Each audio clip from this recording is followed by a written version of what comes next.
años. ¿Qué puede tener éxito tan joven y pasar la mayor parte de su juventud dentro del tour? Well, it's a little scary to get up to when the U.S. Open at 19. I wasn't quite ready for it. My game wasn't quite developed. I just had 2 great weeks. To beat Wendell, McEnroe, and Agassi in a row, it was pretty overwhelming. The aftermath of being a superstar and being recognized around the world, I wasn't quite ready for it. But after 2 years of going through it, I got used to being a top player. It took some time, but to win a major 19 is quite young. And if I had my choice, I'd rather do it a little bit later, but I'm not going to give it back. So it's just, as Anna can tell you as well, she was very young when she got successful, and it's not all that easy.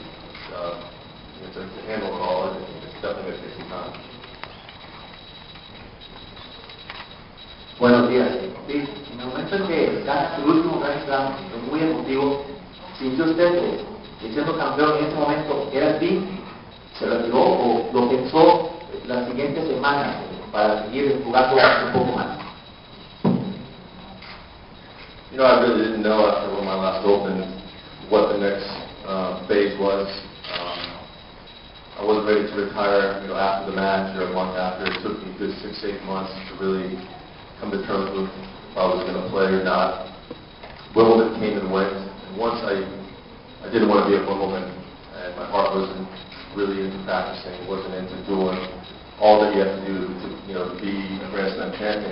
That's when I knew it was time for me to move on. That it wasn't an easy decision. I gave myself plenty of time to really come to terms with it, and once I did that, it was time for me to move on. And I didn't know really what I was going to do next. I just knew I didn't want to play anymore. So it took some time, but at the end of the day, it was the right call. Buenos días, es un nombre representativo para Sampras. ¿Cuánta rivalidad hay con Agassi? Well, with quite a history, first competed in the juniors, not so much nationally, but a little bit in California. And then we started playing as a professional at 19 when I played my first U.S. Open. I practiced with Andre, I knew Andre a little bit, and then things sort of progressed to where we were the best players in the world. Played in a number of big matches, Grand Slam finals, played them 30 times, and it was a great matchup. 2 guys that were very different, dressed differently, reacted differently, played differently, so it was exciting to be a part of it. We sort of transcended the sport there for a little bit, but it started just as a young pro to always looking at my last match against U.S. Open. Diego Montero, de revista Ejercicio y Salud. Sabemos que tenis es una parte física y otra parte mental. ¿Qué tanto es mental? Especialmente, ¿cómo fue evolucionando eso de los 19 a el momento que te retiraste? Well, it's quite mental to be mentally strong. You look at someone like Nadal, who's I think the best I've ever seen, mentally being positive and he's relentless.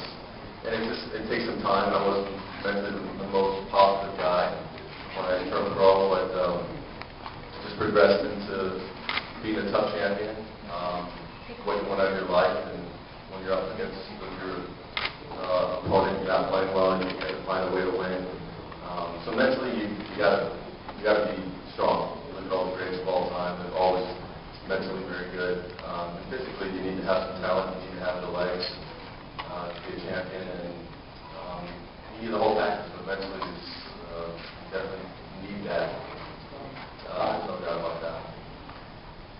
Ana, en parejas fuiste muy buena, individualmente no lograste el primer lugar y no conseguiste un trofeo, pero ¿por qué esa situación? Well, I think I started playing, really young, and people talking about it very hard. You have a lot of pressure, and I think in general, a lot of times I wasn't good enough to certain matches. A lot of times I got unlucky. A lot of times, most of the time, the other girl was better that day, and I was just able to string, a bunch of wins in a row. But I did have some great results, and I think also in doubles I didn't put as much pressure on myself.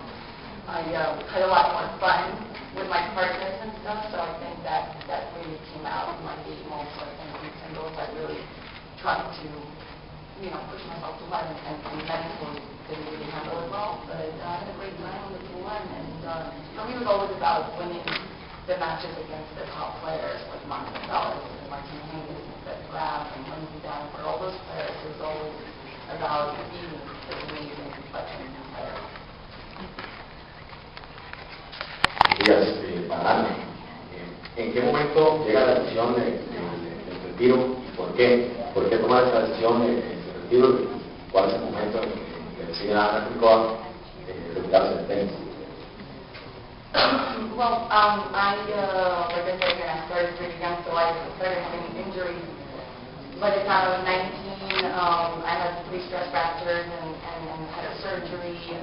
So for me, I trained maybe a little bit too much, training 6 to 7 hours a day totally when I was already on the tour even, where I should have been maybe just doing a little bit different kind of training, and I think my body didn't handle it very well, and I was never a big, strong girl, but physically was always extra effort, and in general, the whole reason why I stopped, and it wasn't like I said that moment, I'm going to retire, and I said never going to play tennis again when I was 21. I really just wanted to take a few months off, let my body heal, and my back was really, really, really bad back then, and it just turned into, a long break, and it came to a point where did I have to have back surgery, or did I have to try to play again with injuries? Basically, I just got really tired of playing with injuries, and I couldn't give 100% in the court. It just became a struggle. Mi pregunta para ti otra vez. Sí, de todos los momentos y de todos los récords, ¿cuál fue el que usted disfrutó más? ¿Haber estado tal vez 3 años como número 1 del mundo o haber ganado 14 Grand Slam? ¿Cuál fue ese momento que usted disfrutó más? Well, I think